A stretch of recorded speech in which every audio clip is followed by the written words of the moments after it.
Hi, Warren and Charlie. My name is Catherine Borud. I'm from Los Angeles, California. I invest primarily in commodities and commodity equities. I started out back in 2007 buying oil. In the summer of 2008, we reached the peak of the oil bubble. And that's when I reversed my holdings and started shorting oil. I made a nice profit. In 2009, I started buying oil again and oil equities, and I've been doing pretty well. But given the status of the world today and the price of oil, I'm questioning my investments. Is this another oil bubble? Has oil reached its peak? Should I keep my holdings? Should I short oil? Should I exit oil altogether and move into other commodities or other investments? So my question to you is, what are your sentiments regarding oil? Well, I would say you've done a whole lot better than we have. So I think the crowd would rather hear from you. We actually did take a position in oil, I don't know how many years ago. A long time ago. Long time ago. It was $10 a barrel. And it wasn't that long ago, though, incidentally. No, I mean, I know. that was in the 1990s. Although we've seen oil a lot cheaper than that. And East Texas oil sold for $0.10 a barrel in 1932. We really don't know. I mean, obviously, you're dealing with a finite resource. I don't know whether the world's up to 88 million barrels or was down around 85 million barrels, but there's got to be some comeback. So I wouldn't be surprised if the current figure's getting pretty close to 88 million barrels a day. That's a lot of oil to take out of the ground every day. And of course, their new frontiers have been found, but you've stuck a lot of straws into the earth, and it is a finite number. So the one thing I can almost promise you, is that oil will sell for a lot more someday. Interestingly enough, how many producing oil wells do you think there are in the United States? Well, the answer is something like 500,000. Now, there's these stripper wells. There's wells out near Charlie that have been going for 100 years. Yeah. But we have looked in a lot of places now.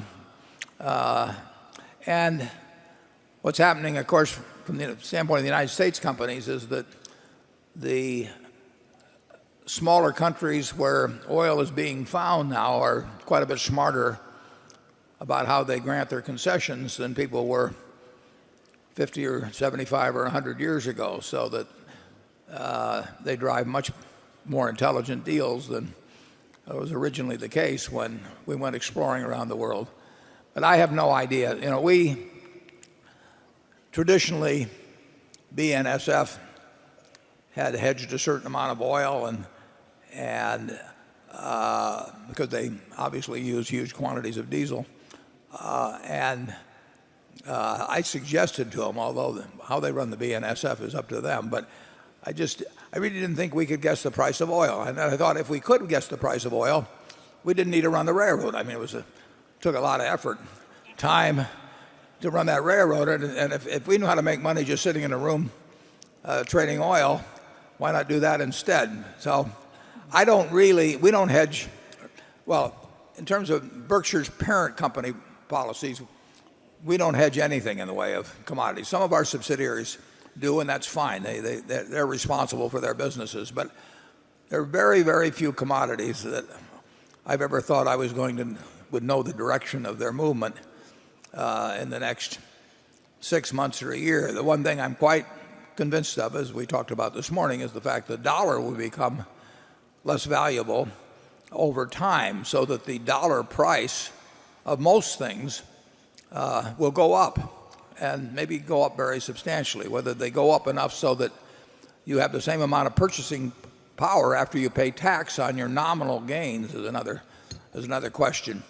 I really think that an intelligent person can make more money over time thinking about productive assets rather than speculating in commodities or when for that matter fixed dollar investments. But that's maybe my own bias. Charlie? Well, if we'd done nothing but oil from the very beginning, I am confident that we would not have done nearly as well as we have. To me, that's perfectly obvious. So I think what we've done is much easier than what you're trying to do. And we like easy. Yeah, we're not trying to make it any more difficult than we have to. I really don't know any way to have an edge in that sort of activity. I mean, if you are going to try and figure out when to be long or short oil or natural gas or copper or cotton or whatever, I don't know of people who I feel would have an edge in trying to do that over the next 10 years, but I do know people where I think they'd have a very significant edge in investing in common stocks and maybe distressed bonds for that matter too. Yeah, trading oil worked best of all for the people who bribed Nigeria. That's not our milieu.